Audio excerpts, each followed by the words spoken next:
Well, good evening. I am truly delighted to welcome everyone back for the culmination of today's event, the passing of the baton from outgoing National Security Advisor Jake Sullivan to National Security Advisor-designate Representative Michael Waltz. Their conversation will be moderated by former USIP Board Chair Stephen J. Hadley. Mr. Hadley was Deputy National Security Advisor from 2001 to 2005 and Assistant to the President for National Security Affairs from 2005 to 2009. He currently serves on the boards of several organizations, including the Atlantic Council and the Council on Foreign Affairs. May I invite Mr. Hadley, Mr. Sullivan, Mr. Waltz to the podium, to the stage.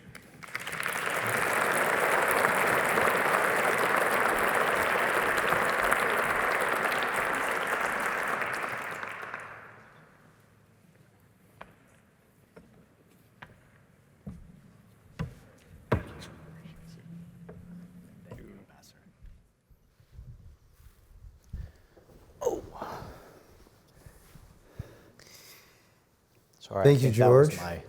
Good evening and welcome to this timely and important event. It's my privilege to serve as moderator for this conversation. And joining us this evening are two distinguished leaders who both embody the continuity and change that define our democracy. First, we have Jake Sullivan, the National Security Advisor to President Biden, former National Security Advisor to then Vice President Biden, and former Director of the Policy Planning Staff at the Department of State. Thank you, Jake, for your service and for being with us tonight.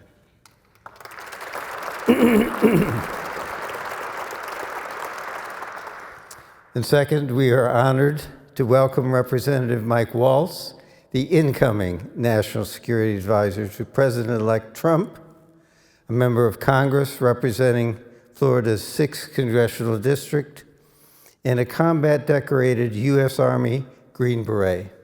Thank you for your service, Mike, for being here as well.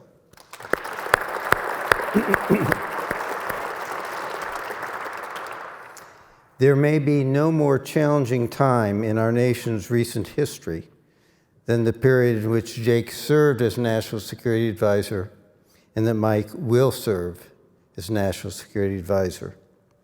And in the conversation tonight, we'll delve into the pressing national security issues that make this period in our nation's history so critical. We'll explore the vital process of political transition and reflect on the future of U.S. foreign policy. So let's begin. I want to ask a question of both of you. The transition from the outgoing Biden administration to the incoming Trump administration is now well underway. How's it going? And how are the two of you getting along? Jake? Well, first of all, every transition is obviously vital because it is a period of both opportunity as a new team comes in and starts thinking about their agenda, and of risk as adversaries and competitors around the world look to take advantage of a time of transition to kind of get the drop on the United States. But I would say this particular transition, it's especially important that there be deep consultation and a smooth handoff, because just in the period of this transition, we've seen the fall of Assad, we've seen the declaration of martial law in Korea, we have an active ongoing negotiation for a ceasefire and hostage deal in Gaza. We had the first deadly terrorist attack of the Biden administration on January 1st of this month. That's all during the transition. And so Mike and I have spent a considerable amount of time together going through the issues, making sure that the incoming team is lashed up with my outgoing team and that they're getting briefed on the immediate issues that will be on their agenda on day one, but also on the longer term trends that we see and some of the larger initiatives that I think have bipartisan support and can be carried forward. And I want to just say thank you to Mike for his professionalism and the way in which he has approached ensuring that we are sending a clear message to anyone who wishes America harm, that they are not going to be able to take advantage of this time of transition, that we are going to make sure that we are serving the national interest, even if we see things differently on a given issue or a given country. We are united in the basic proposition that the smooth transfer of power from one president to another, especially in the national security enterprise, is absolutely vital. And Mike has really been the embodiment of that. So I just wanted to say thank you for that. Mike? Well, Steve, it's great to see you again. Thank you, USIP, for hosting. And I have to give a special shout out to many of you know her, my amazing wife, Dr. Julia Neschwat, who was Homeland Security Advisor in the first Trump term and has far many more degrees, speaks more languages, and even more combat tours than I have. So this is the wrong seat, but thank you, honey, for your support. And I think Jake said it well. As a member of Congress, we tend to be a little vocal. I've been very vocal on the areas where I've disagreed with this administration's policies. But at the end of the day, we're all Americans, and we're sending the message that to our adversaries, don't you dare try to take advantage of this time. We have things that aren't slowing down just because we have a constitutional transition date or because we have an election. Just ask the poor people in LA of the wildfires. I mean, we are going to literally have to pick that federal support up, and they deserve for us to not drop not even an inch of that support that they need. There's been reporting of President Trump's Middle East envoy, Steve Witkoff, out in regular contact and out there right now with Brett McGurk, and they're both reporting back to both of us and back to the president-elect and the president, as we have a shared mission to get our people out and to get the Middle East, I think, back on track towards stability and towards the next round of the Abraham Accords or normalization or whatever moniker you want to give it. So there are a number of things that are ongoing that aren't going to slow down, cyber being another. And then there are areas where we're having conversations about where do we maybe need to change azimuth and go in a different direction. And we've had very candid conversations on where he's like, we've tried this works, that doesn't work. If you want to try that, you go right ahead, and we probably will, and the American people can then judge. But it's just such a unique moment in our history. President Trump is not a year one president. He's not even a year 5 president. He's year 9. He's been thinking about all of these issues the last 4 years. And so my team, we're trying to get our feet underneath us, and he's already, foot on the gas, and for a man who stays in 10th gear, I think. So that's our internal challenge. We'll get our team in place. We'll have a smooth handover, and we'll continue the march. Thank you. I must say, this press reports of having Brett McGurk and President Trump's envoy for the Middle East together in meetings with foreign countries talking about the Gaza disengagement. It's really unprecedented. I haven't heard of that before. It speaks well for this transition. I'm going to ask each of you the same question, see how the answers compare. Jake, let me start with you. As current National Security Advisor, what do you think are the most pressing national security challenges the Trump administration will face? And what should they be most worried about in the first 6 months?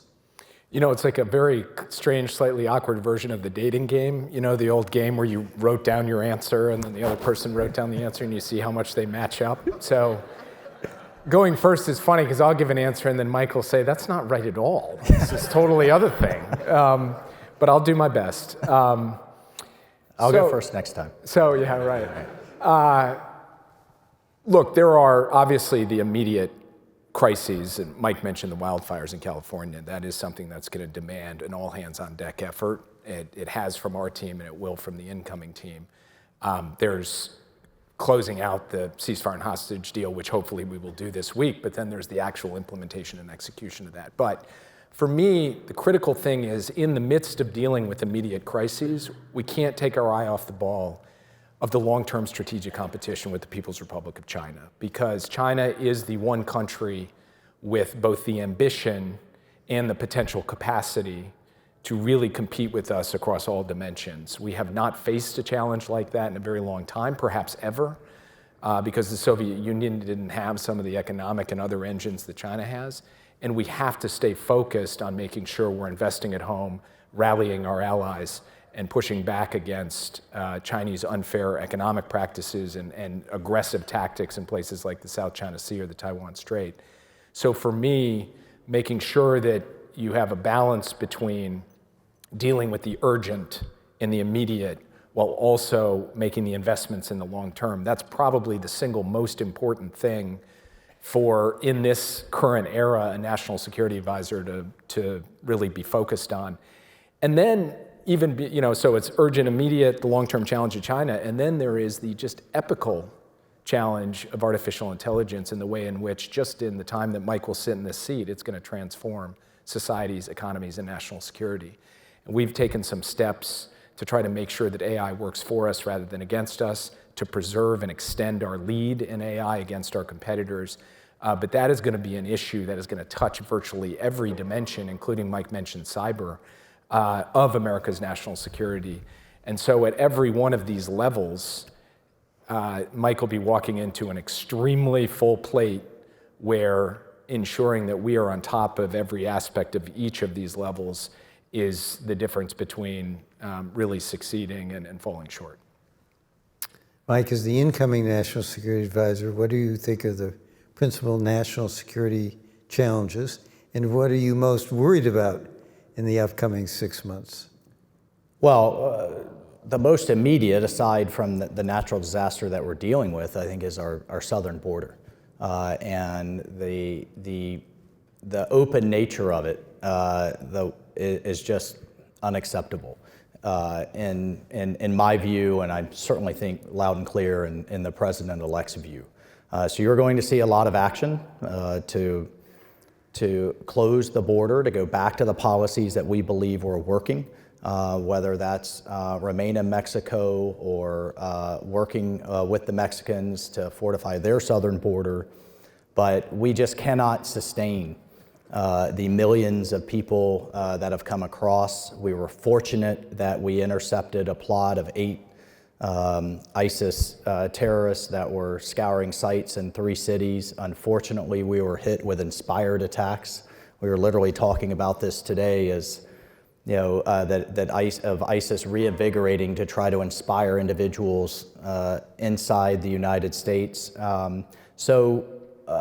With over 100,000 Americans dying per year of fentanyl, we have to get our arms around that crisis.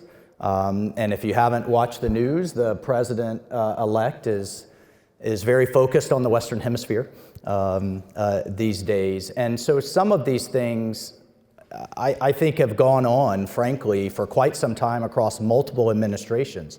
I can't tell you how many hearings I've sat in with the generals in charge of Southern Command ringing the alarm bells about Chinese influence in in South America and Latin America. Well, we're going to take steps to take that on. We are all wringing our hands in Congress about supply chains and the fact that we have such dependencies on not just another country, but our greatest adversary, that China produces 90% of our pharmaceuticals, are responsible for over half of the critical minerals. I passed a bill years ago to push the Defense Department to create an antimony stockpile, because there's only 3 countries in the world now that mine and refine antimony: Tajikistan, Russia, and China. Why is antimony so important? You can't make ammunition without it.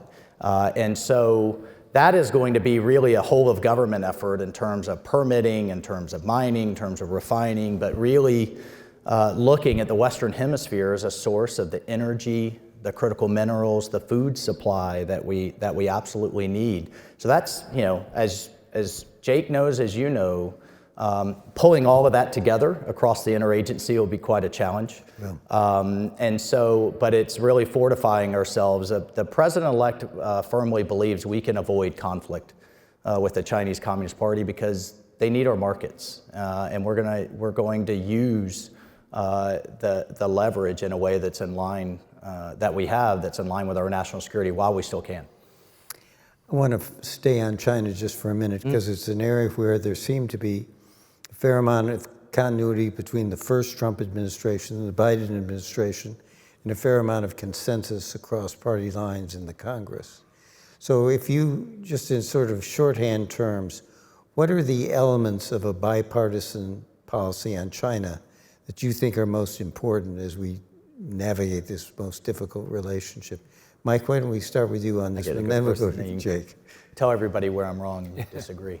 Well, I think there's multiple elements. I just spoke to the supply chain aspect of that. I was also the Republican chair of the U.S.-India caucus. So that's, one, it's getting them back here to the United States where it makes sense. If it doesn't make sense here, how about the Western Hemisphere? If we're concerned with the core causes of migration, let's get that foreign direct investment and those jobs there.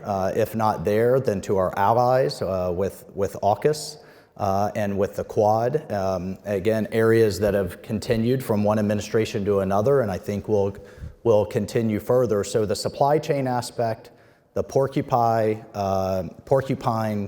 Taiwan.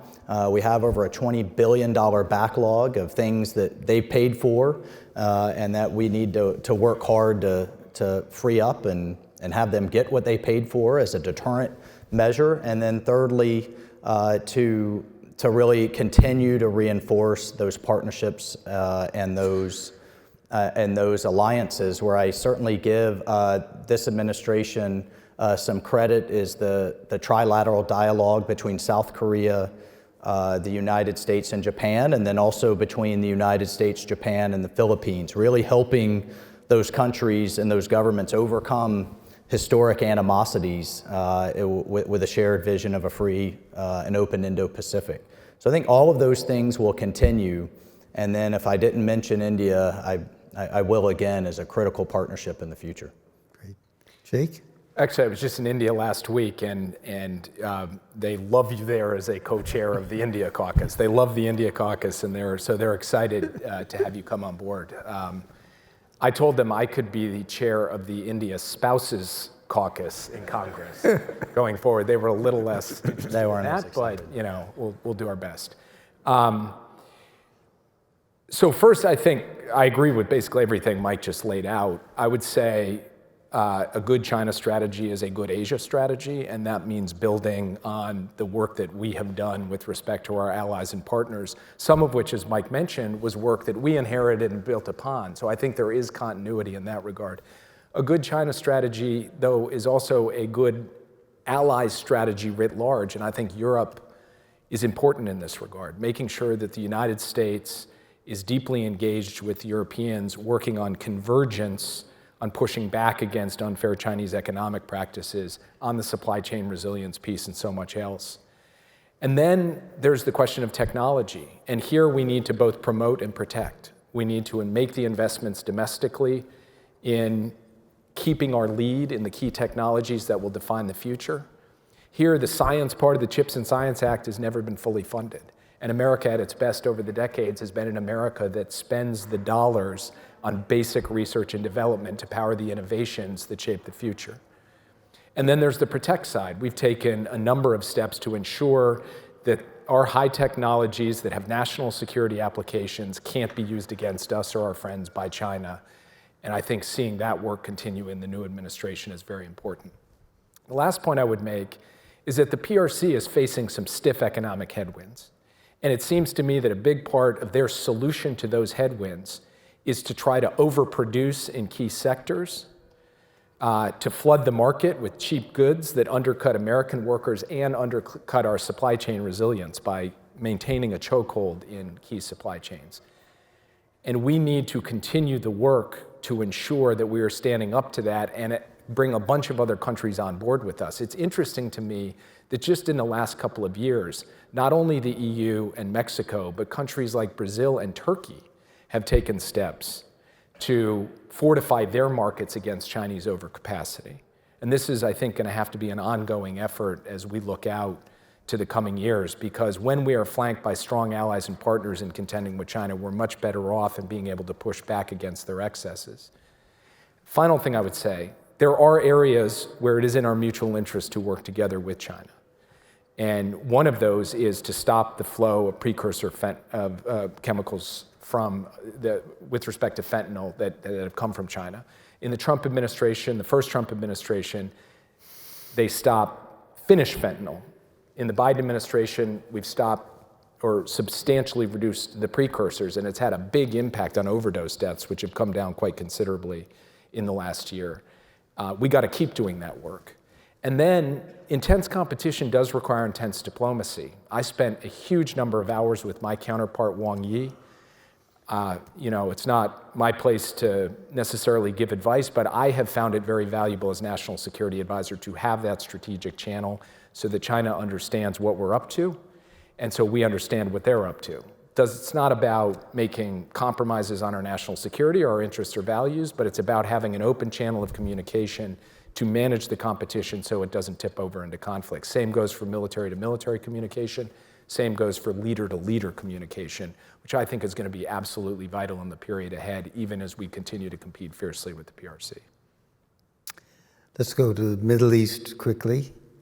And I'm going to start with Jake this time and really ask you, where is the Biden administration leaving the situation in the Middle East with Hamas and the Hezbollah and the Houthis and the situation with Iran? What does the table look like that Mike is going to inherit? Well, first, Iran is at its weakest point since the Iranian Revolution. It's lost the deterrent power of its main proxy, Hezbollah. It's lost its main state client, Assad. Frankly, it's lost its air defense capability. And its economy is reeling. So Iran is in a weak position. And that creates real opportunities. But it also brings risks, because Iran, you hear voices inside their system saying, given how much deterrent capability has been degraded and eroded over the past year and a half, maybe we need to think more seriously about changing our policy with respect to nuclear weapons. Yeah. That is a matter of considerable concern. I think there is an opportunity now, with Iran in the position it's in, to conduct diplomacy, to try to get a negotiated outcome that puts Iran's nuclear program fully in a box and also deals with some of their other excesses, but that'll be up to the incoming team to decide whether they want to take that opportunity. Hamas, in terms of its military formations, its leadership, its capacity to hold Israel at risk, has been basically decimated, and hopefully we will get a ceasefire and hostage deal in place that can be built on. The Houthis remain a clear and present danger, day in, day out. And Mike and I have had now a couple of conversations about the steps that we are taking and what we will be handing off, including the military operations, the intelligence work, the work with allies and partners in the region to try to deal with this clear and present danger. But that is a serious ongoing threat that the new team will be picking up. And then finally, Mike mentioned the Abraham Accords. We have put a lot of investment and effort into a vision of an integrated Middle East, building on the work of the first Trump administration, and in particular focused on a long-term normalization track between Israel and Saudi Arabia, tied to steps forward towards a Palestinian state. We think there is a formula there that could really lock in a foundation for greater stability, prosperity, and integration in the Middle East that we've done tremendous spade work on, and I would love to see get done in the years ahead. And that would vindicate, from my perspective, the kind of vision that could have bipartisan support that will enhance the stability and security of our partners and really marginalize and weaken our adversaries in the region. So that's what we see. I should mention, because there's so much happening in such a short time on Syria, Assad going, a brutal dictator responsible for the massacre of so many of his citizens, that is a good thing. and it brings an opportunity for a better future for the people of Syria. It also brings risks, and the most consequential of those risks is the possible resurgence of ISIS. We have, in this transition period, really intensified the military tempo of our campaign against ISIS so that they cannot reconstitute in a serious way. That is going to be ongoing work, and that too is something the incoming administration is going to have to pick up. So Mike, what do you think are the opportunities in that menu that Jake has laid out for the Trump administration in terms of Middle East, and what do you think your priorities will be? Well, we have a number of opportunities now. I think there's been some incredibly bold leadership on the part of the Israelis and Prime Minister Netanyahu. Look, the movie is going to be made about the pager and walkie-talkie operation, which I think is one of the most bold and incredible covert operations in modern history. I mean, if you just think just a short time ago, the thought, I mean, this has been going on for quite some time, the thought of taking out Nasrallah was seen as provocative, was escalatory, can't be done, that'll kick off that sword of Damocles that was hanging over Israel's head, and it's gone. Between the pager and walkie-talkie operation, between the decapitation of Nasrallah, the taking out of their finances in Beirut, the incursion into southern Lebanon, and now the ceasefire to pull back out, the destruction of, miles and miles of tunnels and rocket systems, which, by the way, were within earshot of the UN peacekeeping force that was there. And I think we need to have a very real conversation about the future and the efficacy of that force. It's an incredible opportunity for Lebanon. It's a moment. And I give a lot of credit to the effort that went behind the election of President Aoun, working with our Gulf partners and working with the Saudis in particular. So it's a moment to translate that into some political headwinds now that we've seen that tremendous military victory. Hamas, as a result, is incredibly isolated now. They always thought the cavalry was coming from the north. And frankly, every time I think they got the news of these anti-Semitic protests on our college campuses and the fact that Hezbollah could be coming in and seeing the calls for regime change against the Israeli government, democratically elected, I'll remind everyone, then they thought they were winning.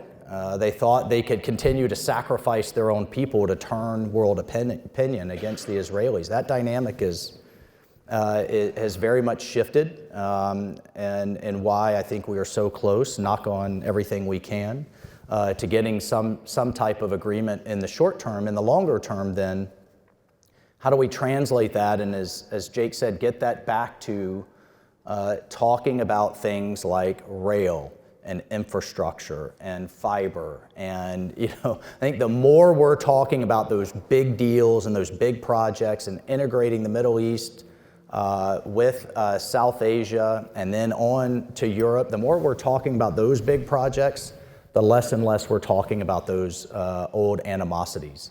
And so the conversations with Mohammed bin Salman, with MBS and the Saudis, with MBZ and the Emiratis, with Bahrain, with the potential future in Lebanon, and hopefully getting to a post-Gaza, well, we have to get to a post-Gaza, and a finally reformed, I've been hearing that for, I think, since we worked together, Steve, Palestinian Authority. Then there are tremendous opportunities, but it has taken some real bold leadership. And as someone who has sat across the table from true evil, evil does exist. Evil, I've sat across the table from someone who said, well, as long as I live, I would try to kill you in an Al-Qaeda terrorist. We have to recognize that evil exists, and it only respects strength. Hopefully you can reform the next generation, but sometimes you just have to put bombs on foreheads. This has been a rich conversation. Unfortunately, we're out of time. I would like to invite the two of you to join me for the ceremonial passing of the baton, and I'd like to invite Ambassador Sullivan and Ambassador Moots to come to the stage and join us as well.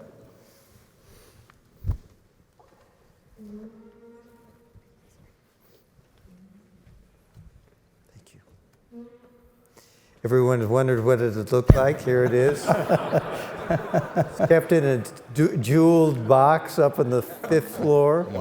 Yeah, thanks. Yeah, right. Jake, would you please pass to your successor? All right, thank you. I promise not to drop it. Yeah. Thank you. Thanks. Yeah,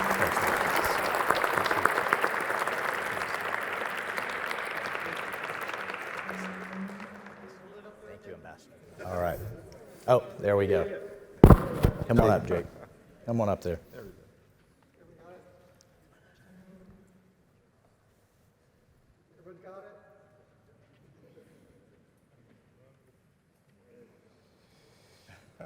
Cool.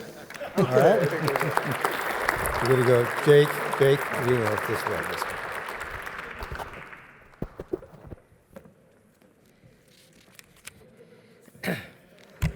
It falls to me to close the proceedings. I will be brief for those brave souls who have been with us all day. It's been a very productive day, but a long one, so I'll keep this brief.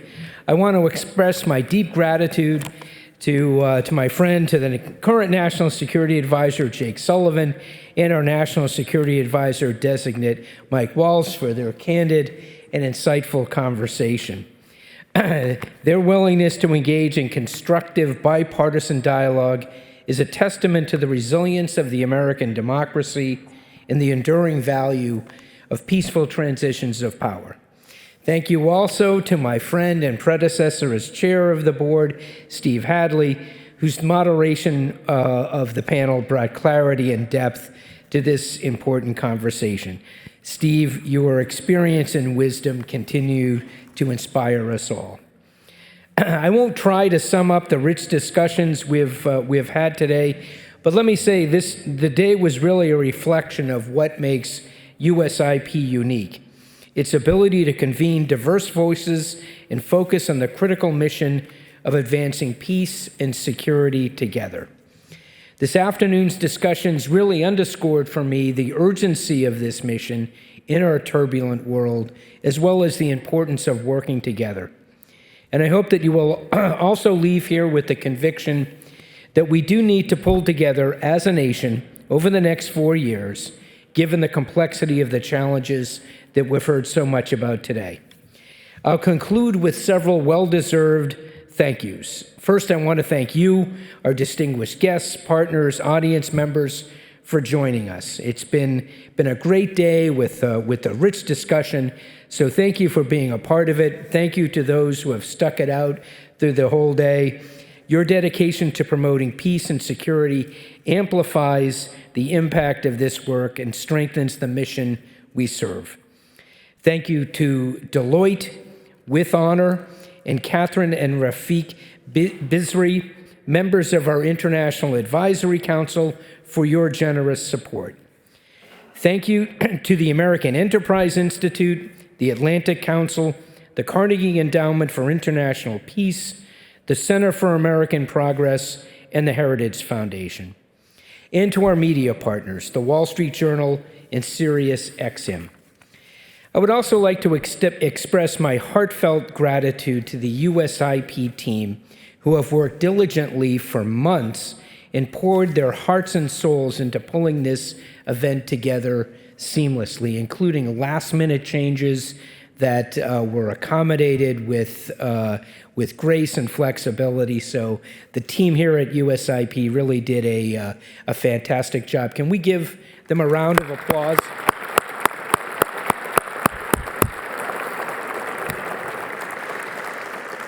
So I'm pleased to invite all of you to the reception in the atrium, where we can continue the conversation, reflect on the discussion we heard today, and enjoy each other's company.